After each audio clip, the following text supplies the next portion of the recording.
So I realized he blocked me on Instagram, and I was like, really? What? Ladies and gentlemen, Slopmeal viewers, today's Slopic is a bit of a different one. I'm going to take you on a bit of a journey going over LolcowLive and Keemstar. Because while, ladies and gentlemen, Slopmeal viewers, whilst I was looking what I should make a video on, I looked at what my audience watches, and apparently lots of you enjoy one specific channel that looks over lots of LolcowLive content and speaks about Keemstar and LolcowLive consistently. Ladies and gentlemen, I honestly thought, fuck it, I've got 0 brain cells left from doing Slopmeal, I've got no Slopics for this video, so I thought let's dive straight back into LolcowLive, because I haven't actually paid attention to what LolcowLive's been up to since Wings of Redemption like body slammed his wife.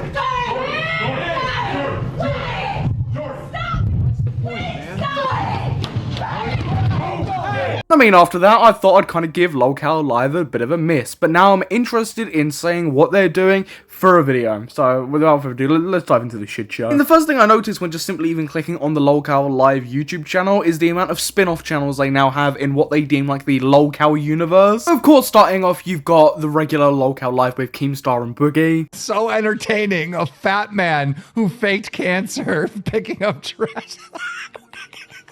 And I completely lost interest in LolcowLive, not only because of the WWE body slam that Wings of Redemption did on his partner, but as well the WWE scripts in LolcowLive. It just got incredibly stale, incredibly boring, but apparently now Wings of Redemption is back, and so is Tommy C. I have no idea what's going on anymore. You saw a clip as well of like the mud wrestling, and then Keemstar's bald head gets like exposed.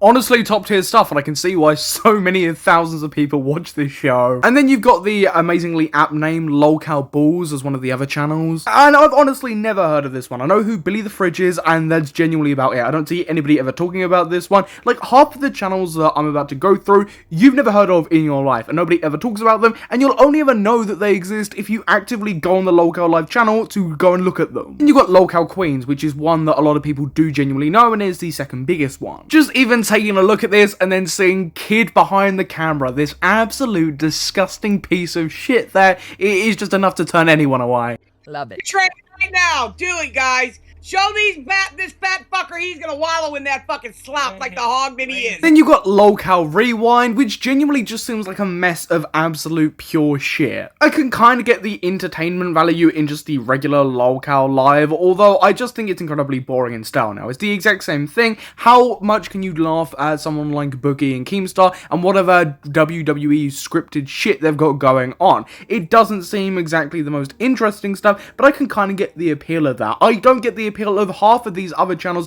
whatsoever. And we've got Lolcow Ginger or Lolcow Reapers. Now this one I find a little bit more interesting, and I want to focus a little bit more on today. And that's because Dad of iDubbbz and Creator Clash fame, who recently came out and exposed iDubbbz, is now on Lolcow Reapers. Dad actually had something pretty interesting to say on one of the streams. So I realized he blocked me on Instagram, and I was like, really? What? Why is he blocking me when I never say anything bad? I guess he just blocked everyone who like came out like with frustration towards him and Anissa and blocked me. But I don't think Anissa blocked me because I still see her stories appearing in front of me on Instagram. But then I told Harley, and Harley was like, oh, he blocked me on everything, like all social media. He blocked Harley. But Harley was a little more vocal and a little more insulting.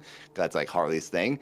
I feel like I was like, this is really weird that he actually blocked me, but maybe he did it when I called him out. Anyway, I would like to box him because it would be a good match. For one, I find incredibly interesting and pathetic that iDubbbz actually went out of his way to block somebody like Dad, who up until this point hadn't really said anything about iDubbbz. But one thing I've got in terms of critique for Nathan Barnett or Dad is the fact it just genuinely seems like he's milking everything he can from the iDubbbz thing, which I know, right? I've made so many videos, but he's like called iDubbbz out to box, and I genuinely think he should just move on to bigger and better things. So I'm kind of glad that he's got this LolcowLive thing, even if I don't particularly like LolcowLive. Next up, we have Lolcow Dolls, which again is another one that up until this point for this video, I had no idea what this was. Moving in with Keem?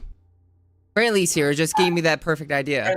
Move in? Move in with Keem. We'll live in one Can we move in with you? We'll be your chads. We'll watch your house for you while you're gone. Not mine. Notice as well while doing this video is I feel like a lot of the LolcowLive channels often get like a massive rebrand and overhaul. I think that's what they're currently doing. There was a brand new timetable that was recently put out as well with all these brand new shows and what times they will be on. It very much feels like they have this quite often where one channel will just become a completely new thing. And next up we've got Lolcow Tech Talk, and like, what the fuck is that? I was about to say, who watches this channel? Who genuinely consumes this content? And apparently no one, from looking at the view count of some of these streams. We've got Lolcow Aussie, which when I went on there to take the screen grab, I got a giant massive fuck off jump scare of a kid behind a camera's face, and oh god, yeah, it just put me right off. I feel like I'm kind of saying this for all of these channels at this point, and I don't mean to be repetitive like the LolcowLive channels seemingly are, but who is consuming this content? Who's sitting down on their Saturday, Sunday nights going, you know what I want to watch? I want to watch one of these Lolcow Aussie videos. Like, it just doesn't make any sense to me. Next up, we've got something called Lolcow Test. And as you can see, they've got some quality uploads aside from the streams that they do. You don't understand is if you want to be petty, motherfucker, you want to be petty, I'm gonna be petty too. Genuinely got a question for people who are watching this video that might watch LolcowLive, or reviewers of LolcowLive who have stumbled across this video. Do you watch any of these other channels aside from the main one? Because I can kind of get the appeal with the main one, and I understand people watching it. It's the one that I see the most, it's the one that has Keemstar, it has Boogie, it has these big heavy hitters, but do you watch any of these other shitter LolcowLive YouTube channels? Is this something that you consume? Because I don't believe that anybody is watching more than like 3 of these channels. And the next one we've got is a channel called Lolcow Nerd. And then another one called Lolcow Cafe, which again, this seems like maybe one more of the interesting ones, especially now, because for some reason, whatever reason, Tommy C is now on Lolcow Cafe. What were they doing on this one most recently? I think Tommy C was speaking on Nick A30 and Mr. Beast, which I also did recently, by the way, if you haven't already seen that video. There was 2 other people, I think. All right, let me help Nick A30. This guy made me wait 2 hours. It was very unprofessional of him. End story. Period.